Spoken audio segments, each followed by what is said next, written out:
बुर्ज खलीफा यह पूरी दुनिया की सबसे ऊंची बिल्डिंग है और मलेशिया की 450 मीटर ऊंची ट्विन टावर, इसे भी आप जानते होंगे।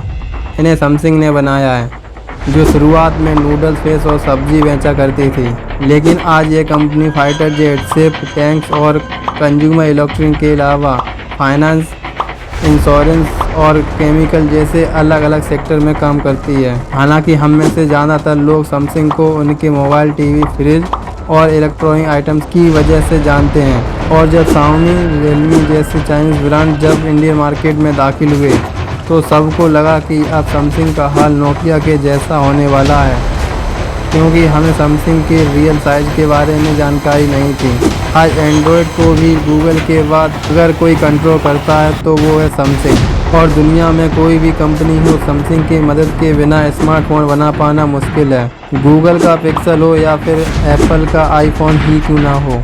अब आप सोच रहे होंगे, नूडल्स, फिश और सब्जी बेचने वाली एक कंपनी ने इतना बड़ा बिजनेस एम्पायर कैसे खड़ा कर दिया। कहानी बड़ी दिलचस्प है। सैमसंग के नाम पर ढेर सारी कंट्रोवर्सी हैं और अपने फर्स्ट एक्सपेंशन के लिए उन्हें कई बार गलत रास्तों से होकर गुजरना पड़ा। चलिए सब कुछ डिटेल में जानते हैं इस वीडियो में। ये हैं ली वाइंग चुल, जो साउथ कोरिया के एक रिच फैमिली से बिलोंग करते थे और सिर्फ 28 ईयर की एज में सैमसंग ट्रेडिंग कंपनी की शुरुआत की थी। और आपकी जानकारी के लिए बता दूं कि कोरिया में सैमसंग का मतलब होता है 3 स्टार, जहां 3 स्टार कोरिया में बिग और पावरफुल को शो कराता है और स्टार का मतलब एवरलास्टिंग। और आज बिग, पावरफुल, एवरलास्टिंग सैमसंग को डिस्क्राइब करने के लिए परफेक्ट वर्ड है। लेकिन शुरुआत में ऐसा नहीं था। सैमसंग एक छोटी सी ट्रेडिंग कंपनी हुआ करती थी, जिसने धीरे धीरे अपने बिजनेस को पूरे साउथ कोरिया और आसपास के कुछ कंट्रीज़ में एक्सपेंड कर लिया था। सियोल शहर में उनका हेड ऑफिस था और साल 1950 में नॉर्थ कोरिया से जब वॉर शुरू हुआ, तब तक उनका नाम साउथ कोरिया के टॉप 10 ट्रेडिंग कंपनी में शामिल हो गया था। और दोस्तों, इस वॉर से ही सैमसंग की असली कहानी शुरू होती है। वॉर की वजह से उन्हें अपने प्लेस को सोहेल से वंशन शिफ्ट करना पड़ा और बिजनेस की हालत ऐसी हो गई थी कि सरवाइव करना मुश्किल हो गया। एक्सपोर्ट करना तो दूर, लोग खाने पीने की चीज़ों के लिए इनपुट पर डिपेंड हो गए। जब से ही वॉर खत्म हुआ, ली ने अपने बिजनेस को डाइवर्सिफाई करने का फैसला किया और लोगों के लिए सस्ते प्रोडक्ट बनाने के लिए काम करने लगे। कोरिया में शुगर केन का प्रोडक्शन काफ़ी लार्ज स्केल पर होता है, इसलिए सैमसंग ने शुरुआत एक शुगर रिफाइनरी से की और उसके प्रॉफिट से टेक्सटाइल इंडस्ट्री में भी इंटर कर गए, ताकि लोगों के लिए सस्ते कपड़े की ज़रूरत को पूरा किया जा सके।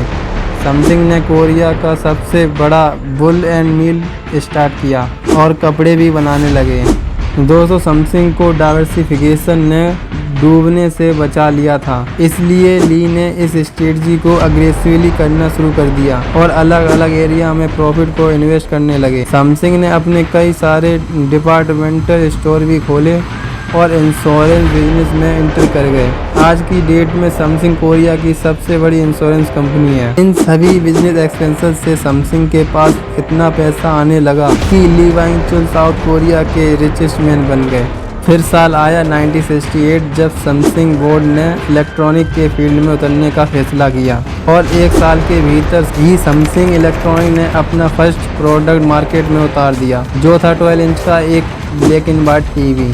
और अगले कुछ ही सालों में सैमसंग पूरी दुनिया में नंबर 1 टीवी मैन्युफैक्चरर बन गई और इस सक्सेस ने सैमसंग को और भी इलेक्ट्रॉनिक प्रोडक्ट बनाने के लिए मोटिवेट किया।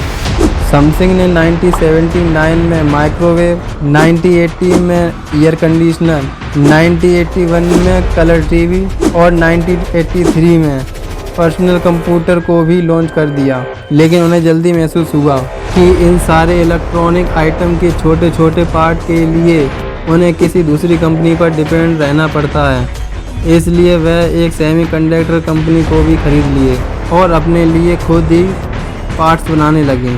और फिर आगे अपने सेमीकंडक्टर चिप्स की प्रोडक्शन कैपेसिटी को बढ़ाकर इसे ग्लोबली एक्सपोर्ट करने लगे।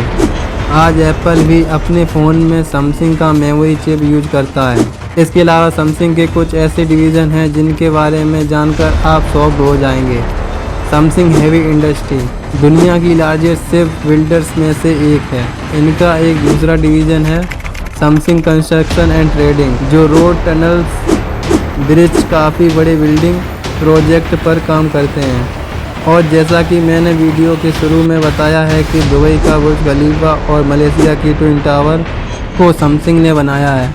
इसके अलावा साउथ कोरिया का लार्जेस्ट एवरलैंड थीम पार्क, कई लग्जरियस होटल और एक पूरा टाउन समसिंग ओन करता है। इसे समसिंग टाउन के नाम से जाना जाता है। अब समझ लो, जो लोग समसिंग को एक मोबाइल फ़ोन या कंज्यूमर इलेक्ट्रॉनिक की कंपनी समझते थे, वह मुश्किल से आइसबर्ग का एक छोटा सा हिस्सा था। यहाँ अभी हमने समसिंग के नॉन प्रॉफिट फाउंडेशन का जिक्र ही नहीं किया, जिसमें समसिंग यूनिवर्सिटी और मेडिकल सेंटर शामिल हैं। जी हाँ, समसिंग मेडिकल सेंटर ये एक यंग एंटरप्रेन्योर छोटा सा बिजनेस स्टार्ट करता है। अपने बिजनेस को अलग अलग मार्केट में डाइवर्सिफाई करता है। कोई रुकावट नहीं, कोई चैलेंज नहीं, और बहुत ही कम समय में एक मल्टी बिलियन एम्पायर खड़ा कर देता है। सुनने में ये स्टोरी इनक्रेडिबल बिजनेस सक्सेस की तरह लगती है, लेकिन यह पूरी कहानी नहीं है दोस्तों। इसके सक्सेस के पीछे की कहानी बहुत ही ज़्यादा कॉन्ट्रोवर्शियल है, और इसके डार्क साइड की स्टोरी सेकंड पार्ट में बनाऊं तो कमेंट बॉक्स में बताना। और अगर वीडियो आपको इन्फॉर्मेटिव लगी हो तो वीडियो को लाइक एंड चैनल को सब्सक्राइब कर देना।